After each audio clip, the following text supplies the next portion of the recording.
বাসা থেকে বের হলাম, কেক কাটতে যাবো। আর যেতে যেতে আপনাদের সাথে মজার একটা কথা শেয়ার করবো।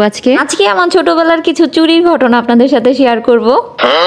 ছোটবেলা আমাদের বাসার পাশে একটা বাসা ছিল, যে বাসাতে অনেক সুন্দর ফুল গাছ লাগানো থাকতো, ফল গাছ, ধরনের গাছ গাছালি দিয়ে ভরা ছিল, মানে এক কথায় বাগান ছিল খুব সুন্দর। বাগানটা আবার দেখাশোনা করতো ওই বাড়িরই মালিক। আমি একদিন ওই রাস্তা দিয়ে যাওয়ার সময় দেখলাম কি ওনারা নতুন নতুন গাছ লাগাইতেছিল, খুব ধরনের ফুল গাছ, অনেক সুন্দর সুন্দর ফুল গাছ। আমার ছোটকাল থেকেই ফুলের প্রতি অন্যরকম আকর্ষণ ছিল। মনে আছে সেখানে রাজগোলাপ ফুল এইরকম টাইপের কিছু ফুল লাগাইছিল। মালি যখন গাছগুলো লাগিয়ে পানি দিয়ে চলে গেল, আমি ওইখান থেকে কি করলাম, একটা রাজগোলাপ এত বড় ফুল গাছ নিয়ে চলে আসলাম, আর এসে আমাদের দরজার সামনে মাটি দিয়ে হালকা করে লাগিয়ে রাখলাম।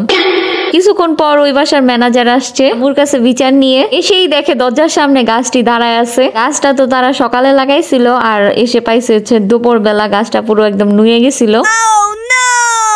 ওই লোকটাকে আমাদের দরজার সামনে দেখে আমি এই যে গেছি, আমার কথা হচ্ছে আজকে আমারে যদি আম্মু পায় তাহলে আমার কপালে সেই লেভেলের আছে।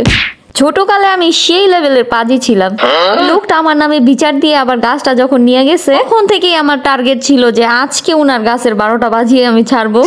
এখন আমরা 3-4 জন পোলাপাইন সব একসাথে হলাম, আর বুদ্ধি করলাম কিভাবে কি করা যায়, কিভাবে গাছগুলি 12টা বাজানো যায়। তো আমরা সবাই মিলে কি করলাম, গাছগুলিকে 3টা গাছ উঠাইলাম। উঠাইয়া এইবার কি করলাম, আরেকজনের বাড়ির সামনে নিয়ে রেখে আসলাম। সকালবেলা তো এদের সাথে তুলমুল ঝগড়া, আর এগুলো দেখে আমার মন বলতেছিল শান্তি।